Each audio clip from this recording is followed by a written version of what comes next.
Objekt shkollor i sigurt dhe i pastër është diçka që e dëshirojnë të gjithë për nxënësit tanë, apo jo?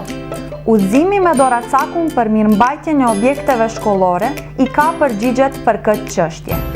Duke i ndjekur këshillat dhe sugjerimet e udhëzimit me doracakun, shkollat mund të sigurojnë mjedis jetësor më të shëndosh dhe më të sigurt për fëmijët.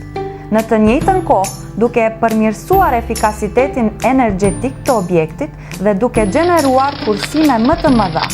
Për shembull, për të siguruar se dritaret në shkollë do të mbeten të sigurta dhe funksionale për një kohë të gjatë, me rëndësi është të bëhet shqyrtimi dhe riparimi i rregullt i tyre.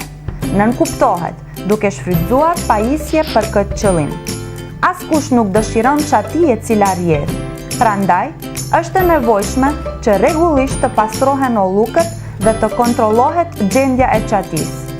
Mos harroni ta shfrytëzoni pajisjen për mbrojtje në punë. Gjithashtu, të mos e harrojmë edhe higjienën në objektin shkollor dhe në obor. Shqyrtimi i tyre i përditshëm është kyç për shëndetin e nxënësve.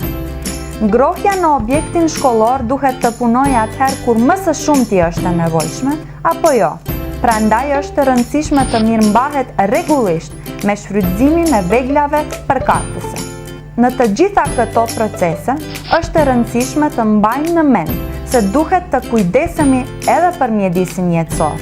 Ndërsa tërë procesi bëhet shumë më i thjeshtë kur i respektojmë procedurat dhe planet e vendosura të punës për mirëmbajtje, të cilat përshtaten me nevojat e shkollës tuaj, si dhe kur bëjmë ndarje të qartë të detyrave për zbatimin dhe ndjekjen e procesit.